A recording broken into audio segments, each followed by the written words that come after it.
Hello ସାଙ୍ଗମାନେ, ମୁଁ କିଶୋର ଆପଣମାନଙ୍କୁ ମୋର ଫାଷ୍ଟ ବ୍ଲଗ୍ରେ ସ୍ୱାଗତ କରୁଛି। ତ ସାଙ୍ଗମାନେ, ମୁଁ କିଶୋର, ଯେମିତିକି ମୁଁ ଏବେ ଗୋଟେ କମ୍ପାନୀରେ ଜବ୍ କରୁଛି ଆଣ୍ଡ ମୁଁ ରହୁଛି ହାଇଦ୍ରାବାଦରେ। ତ ହାଇଦ୍ରାବାଦରେ ଆମେ ଯେଉଁଠି ରହୁଛି ବା ମୁଁ ଯେଉଁଠି ରହୁଛି, ମୁଁ କୌଣସି ରୁମ୍ ନେଇକି ରହୁନାହିଁ। ମୁଁ ଗୋଟେ ପିଜି ନେଇକି ରହୁଛି, ଯେଉଁଠି ଆମେ 4 ସେୟାରିଂ, 6 ସେୟାରିଂ, 5 ସେୟାରିଂ ପିଜି ଥାଏ। ମୁଁ 6 ସେୟାରିଂ ପିଜି ନେଇକି ରହୁଛି। ତ ଆଜିର ଏହି ବ୍ଲଗ୍ ଭିଡ଼ିଓରେ ମୁଁ ଆପଣଙ୍କୁ ମୋର ରୁମ୍ ଟୁର୍ ଦେଉଛି। ରୁମ୍ ଟୁର୍ ଦେଲା ପରେ ତାପରେ ମୁଁ ଭାବୁଛି ଆଜି ସଣ୍ଡେ ଅଛି, ଯେହେତୁ ବାହାରକୁ ଯିବି, ବାହାରକୁ ଯାଇ ଟିକେ ବୁଲାବୁଲି କରିକି ଆସିବି।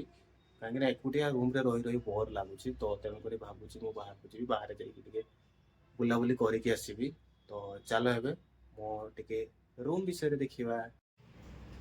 ଇଏ ହେଉଛି ମୋର ଏଣ୍ଟ୍ରି ଗେଟ୍। ଯେମିତିକି ଏ ଥିଲା ମୋର ଏଣ୍ଟ୍ରି ଗେଟ୍। ମୁଁ ଏବେ ମୋ ରୁମ୍ର ମଝିରେ ଅଛି। ମଝିରେ ମାନେ ଏଠି ମୁଁ ମଝିରେ ଠିଆ ହେଇଛି। ଦେନ୍ ଫାର୍ଷ୍ଟ ହେଉଛି, ଏଟା ହେଉଛି ମୋ ବେଡ଼୍। ମୋ ବେଡ଼୍ର ପାଖରେ ଅଛି ମୋର କିଛି ଡ୍ରେସ୍ ରଖିବାର।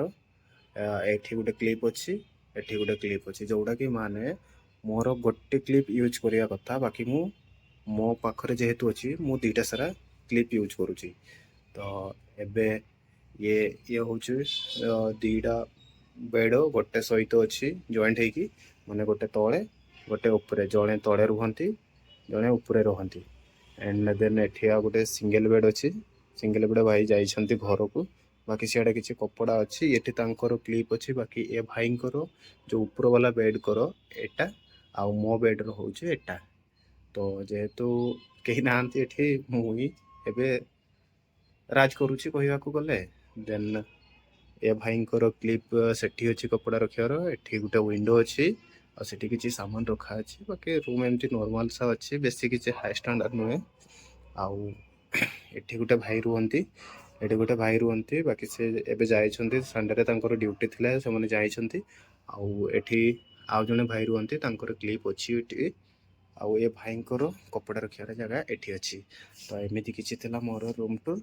ଆଉ ଏଠି ଗୋଟେ ସିଙ୍ଗଲ ଫ୍ୟାନ୍ ଲାଗିଛି, ଆଉ ଏଠି ଆଉ ଗୋଟେ ଫ୍ୟାନ୍ ଲାଗିଛି। ବାକି ଏଠି ଗୋଟେ ଲାଇଟ୍ ଅଛି। ମୋ ବେଡ଼୍ ପୁରା ଜଷ୍ଟ ପୁରା ସିମ୍ପଲ୍। ଆଉ ଦେଖିବାକୁ ଗଲେ ମୋ ସାଇଡ଼୍ଟା ହିଁ ମୁଁ ସବୁଠୁ ବେଷ୍ଟ ଆଉ ସୁନ୍ଦର କରିକି ରଖିଛି। ବାକି ଏମାନଙ୍କର ବେଡ଼୍ ତାଙ୍କ ହିସାବରେ ଅଛି, ତାଙ୍କ ହିସାବରେ ରଖିଛନ୍ତି ତାଙ୍କର ଟାଇମ୍ ପାଉ। ଏଠି କିଛି ମୋର କିଛି ସେଠି ସେଫ୍ଟି ସୁଜ୍ ଅଛି। ଏଠି କିଛି ମୋର ସାମାନ ଅଛି, ବ୍ୟାଗ୍ ଅଛି, କିଛିଟା ଜିନିଷ ନେବା ପାଇଁ ବା ଖାଇବା ନେବା ପାଇଁ ବ୍ୟାଗ୍ ଅଛି। ଏ ବ୍ୟାଗ୍ରେ କିଛିଟା ଜିନିଷ ଅଛି। ବାକି ଏଠି ଗୋଟେ ଆମର ବକେଟ୍ ଅଛି, ଯେଉଁ ବକେଟ୍ରେ ଆମେ ମୋର ଡ୍ରେସ୍ ପାଖରେ। ଆଉ ସବୁଠୁ ମେନ୍ ଇମ୍ପୋର୍ଟାଣ୍ଟ ଜିନିଷ ମୁଁ ଆପଣଙ୍କୁ କହିନାହିଁ, ଇଏ ହେଉଛି ଆମର ବାଥରୁମ୍ ଏରିଆ। ଆମର ରୁମ୍ ସହିତ ଇଏ ଆଟାଚ୍ ଅଛି, ତେଣୁକରି ଆମକୁ ବାହାରକୁ ଯିବା ପାଇଁ ପଡ଼େ ହିଁ ନାହିଁ। ଏମିତି କିଛି ଆମର ରୁମ୍ ଥିଲା, ମୋର ରୁମ୍ ଥିଲା। ବା ଏଇ ରୁମ୍ରେ ଆମର 6 ଜଣ ରହୁଛେ। 6 ଜଣରୁ ଆମେ 5 ଜଣ କଣ୍ଟିନ୍ୟୁ ଆଗରୁ ଥିଲୁ। ବାକି ଗୋଟେ ବେଡ଼୍ ଖାଲି ଥିଲା। ସେ ଭାଇ ଆସିନଥିଲେ। ସେ ଭାଇ 2 ଦିନ ହେଲା ଏଠିକୁ ଆସିଛନ୍ତି, ଯିଏକି ତାଙ୍କର ଘର ହେଉଛି ମହାରାଷ୍ଟ୍ର। ସେ ଏଠି କାମ ବା ଜବ୍ କରନ୍ତି, ମୁଁ ଏତେ ଜାଣିନି କନଫର୍ମ, ତାଙ୍କ ସହିତ କଥା ହେଇନି। ତ ସେ ନୂଆ ସିଫ୍ଟ ହେଇଛନ୍ତି, ତେଣୁକରି ଆମ ରୁମ୍ରେ ପୁରା ଫୁଲ୍ ଲେଭେଲ୍ ପିଲା ରହୁଛନ୍ତି। ତ ଏବେ ଆଜି ସବୁ ପିଲା ଯାଇଛନ୍ତି ବାହାରକୁ ବୁଲିବା ପାଇଁ। ସାଙ୍ଗମାନେ, ଯେମିତିକି ମୁଁ ଏବେ ମୋ ରୁମ୍ ବିଷୟରେ ଟୋଟାଲି କହିଲି। ଯେମିତିକି ମୁଁ ଏବେ ରହୁଛି ଗୋଟେ ପିଜି ନେଇକି, ମୁଁ କୌଣସି ସେମିତି ପର୍ସନାଲ୍ ରୁମ୍ ନେଇନାହିଁ। ତ ରୁମ୍ ନେଲା ପରେ ସେତେବେଳେ ଦେଖାଯିବ। ବାକି ଏବେ ମୁଁ କିଛି ଦିନ ପାଇଁ ପିଜିରେ ହିଁ ରହିଛି। ତ ଯେମିତିକି ମୁଁ ରହିଥିବା ମୋର ପିଜିର ରୁମ୍ ଟୁର୍ ବିଷୟରେ ମୁଁ ଦେଇଦେଲି। ଯେମିତିକି ଏ ରୁମ୍ ଥିଲା ମୋର 6 ସେୟାରିଂ ରୁମ୍। ଆଉ ଏ 6 ସେୟାରିଂ ରୁମ୍ରେ ମୁଁ କେତେ ଆମାଉଣ୍ଟ ପେଡ୍ କରୁଛି ବା କେତେ ମୁଁ ଗୋଟେ ବେଡ଼୍ର ଚାର୍ଜ ଦେଉଛି, ସେସବୁ ଜିନିଷ ମୁଁ ନେକ୍ସଟ ଆଗକୁ ଆପଣଙ୍କୁ କହିବି।